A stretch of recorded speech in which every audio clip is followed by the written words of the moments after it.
लहानपणी आपण हट्ट करायचो, बाबा मला हे पाहिजे, बाबा मला ते पाहिजे. बाबा काही न बोलता आपल्याला सगळं आणून द्यायचे. पण कधी विचार केलाय का, त्यावेळी खरंच त्यांच्याकडे पैसे होते का? ज्या माणसाने कधी स्वतःसाठी नवीन कपडे घेतले नाहीत, तोच माणूस आपल्या मुलाला प्रत्येक सणाला नवीन कपडे आणतो.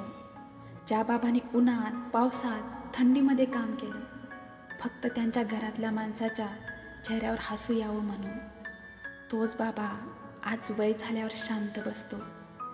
कारण त्यांना वाटतं मुलं मोठी झालेत, त्यांना त्रास नको द्यायला.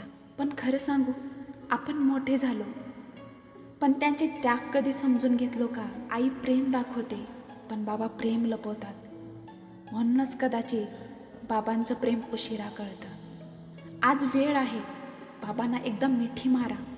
त्यांना सांगा, बाबा तुमच्यामुळेच आज मी इथे आहे.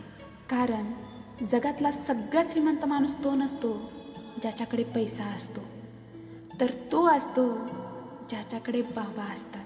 तुम्हाला जर ही गोष्ट पटली असेल तर नक्की कमेंट करा.